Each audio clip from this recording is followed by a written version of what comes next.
खोपोली शहरातील green park परिसरात गटार समस्येने गंभीर रूप धारण केले आहे।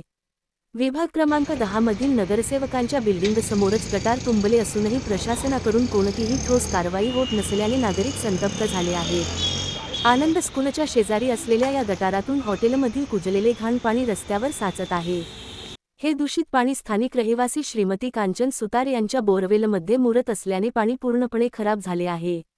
या दुर्गंधीमुळे आणि अस्वच्छतेमुळे परिसरात संसर्गजन्य आजारांचा धोका वाढला आहे। विशेष म्हणजे याचा थेट परिणाम आनंद स्कूलच्या विद्यार्थ्यांच्या आरोग्य धोक्यात। नागरिकांनी अनेक वेळा नगरपरिषद आणि आरोग्य विभागाकडे तक्रारी केल्या, मात्र अद्याप कोणतीही कारवाई झालेली नाही।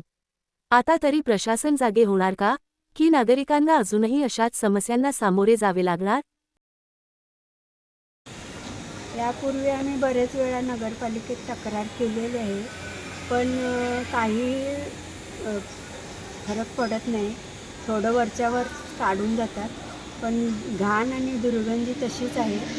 आणि गटार सगळं खिळखिळं झाल्यामुळे बोरिंगमध्ये हे पाणी मुरते माझं बोरिंगचं पाणी खराब झालेलं आहे त्यामुळे, आणि पिण्यास योग्य नाही।